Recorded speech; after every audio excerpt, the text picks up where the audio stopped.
Hey, and welcome back to Consciously High. Today is day 3, and today we're going to focus on your reasons. Why do you want to transform your relationship to cannabis? When it comes to cannabis, everyone's different. I know a lot of people who smoke cannabis on a regular basis, on a daily basis, and they're fine with it. They've been smoking it since they were 16, 17, whatever. Maybe they picked it up in their 20s. And they're fully functioning members of society. They have a job that they love. They have a family. Everything's fine. They smoke it, maybe in the evening. It's sort of like people who have a relationship with alcohol. They have a daily happy hour, and it's working for them. They have a functioning relationship with an altering substance. It gives them whatever they give them, and it's okay. I know a lot of musicians who smoke cannabis and get inspired. I know a lot of artists who paint with it. But if you're here, there's a reason. There's something that bothers you about your relationship with cannabis, something that you want to change. And today we're going to name those reasons. Your reasons to change your relationship. The reasons that you're here, the reasons that you're doing this journey, you have some kind of a dependency to the substance. And the dependency is only noticed when we actually feel side effects. So I want to tell you a little bit about my side effects. What are the reasons I chose to change my relationship to cannabis? The reason I want to tell you is because a lot of times we have side effects that we don't know to name quite well. And maybe some of these side effects that I'm going to tell you about are going to remind you of yours. And that's the thing about cannabis. In the consciousness movement, cannabis is called the trickster drug. And the reason it's called the trickster drug is because it's causing memory loss. And so there's this thing that when you smoke cannabis, you're having this experience, and then you don't remember it later. And when you have an experience later, when you're not smoking cannabis, like, oh, I want to quit, I have whatever side effect that you're having. Then when you smoke cannabis, you don't remember what happened when you didn't smoke it. So there's this alternate reality things that's going on, and you're being tricked. That's the idea, and that's why it's called the trickster drug. And so we don't often remember these side effects. And this is why I mentioned when I was talking about journaling in one of the pre-course videos, I was talking about how important it is to actually track our relationship with cannabis. And so when we get to this point when there's something that bothers us, we want to track it. It's like, oh, wow.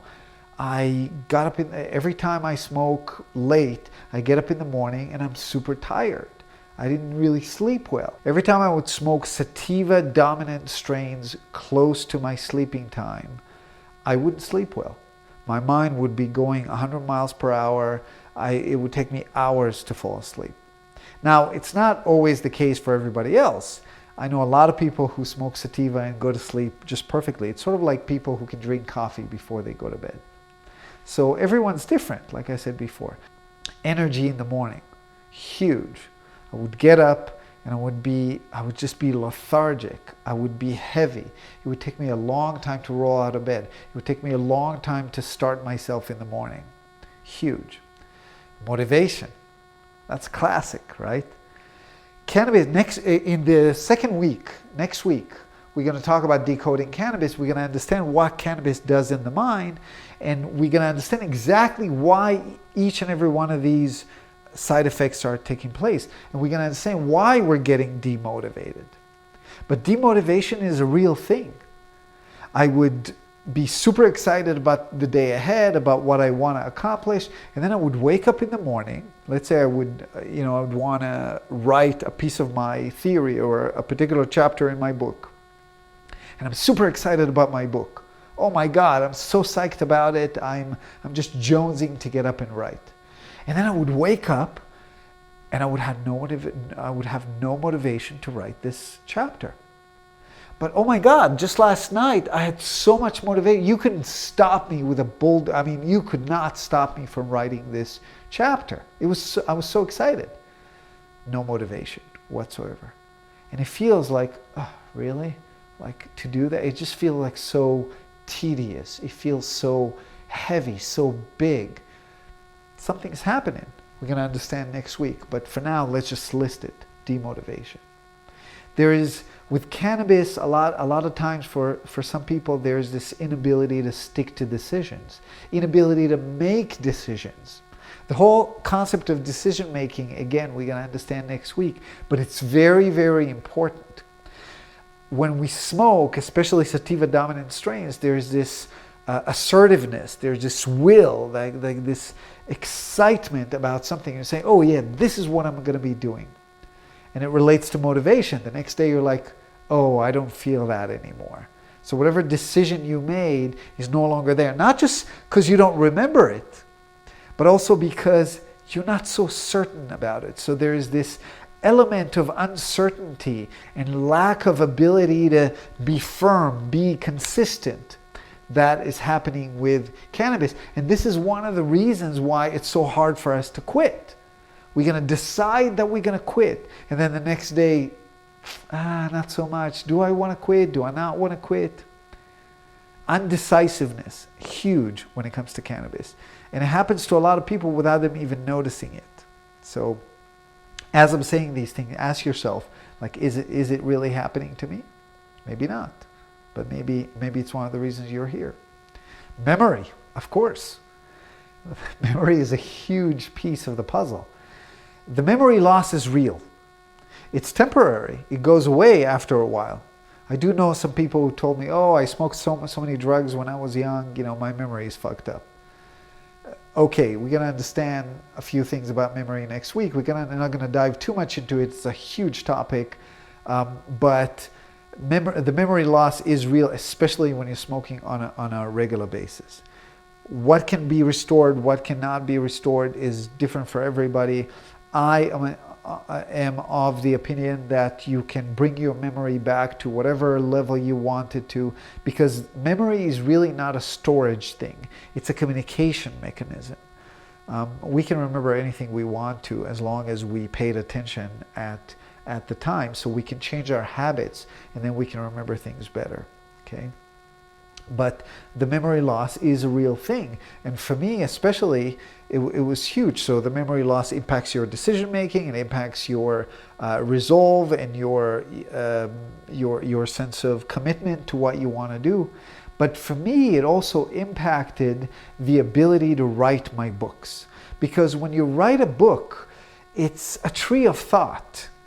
A book is like a tree. You have the trunk, you have the topic, and you have all these branches that are stemming from it.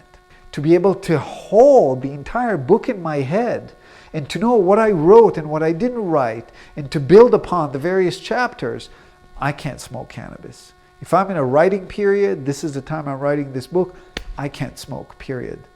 And it has to do with that memory loss. Okay? It has to do with that ability to hold that container, to hold that tree of thought in my mind. For a lot of people, smoking cannabis causes them to be withdrawn, to draw inward, to be unsocial.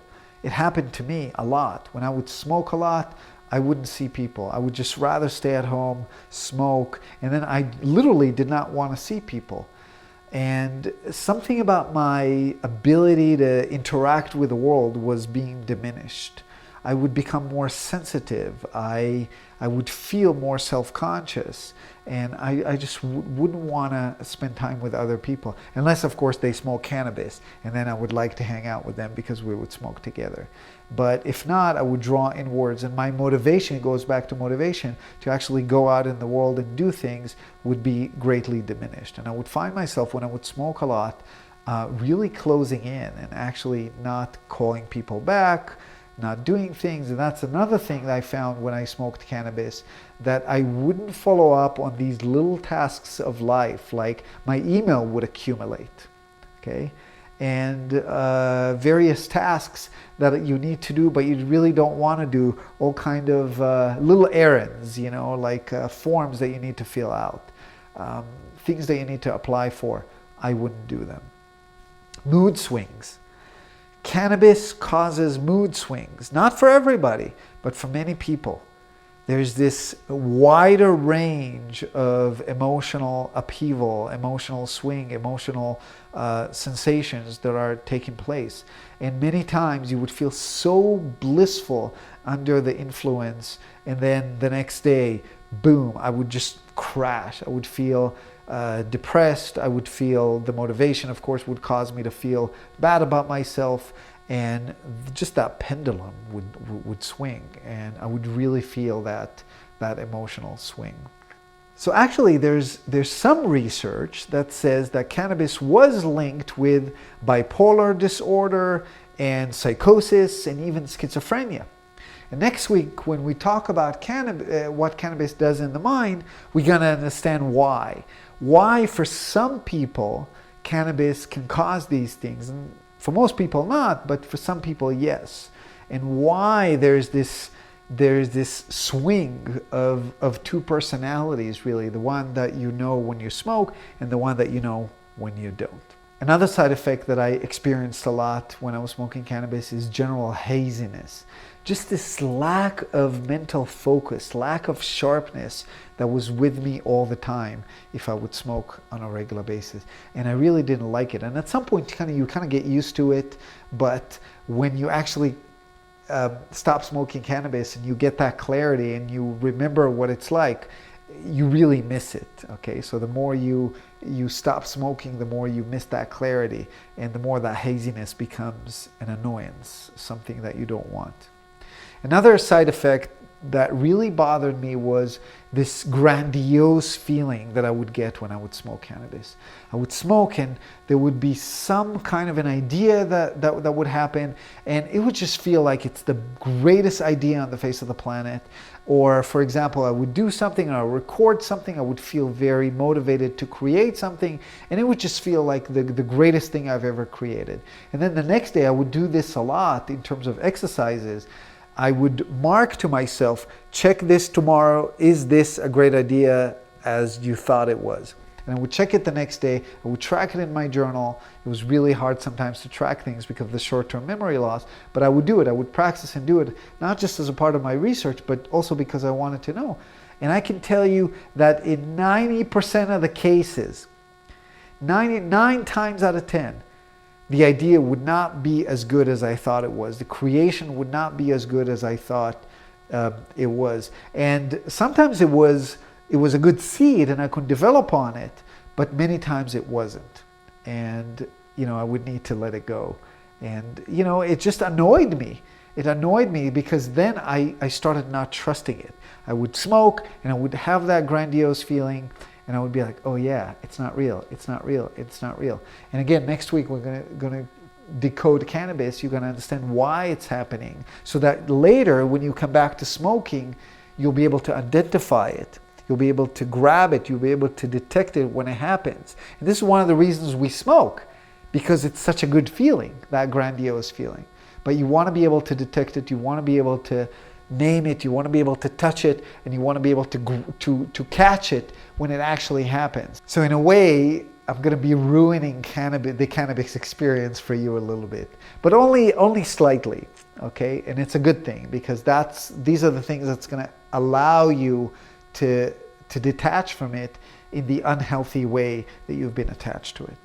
That's the whole idea. That's why this week is so important, decoding cannabis. And this week I will dissolve the myths that you had while you were smoking, some things that you thought cannabis was helping you, but it wasn't really.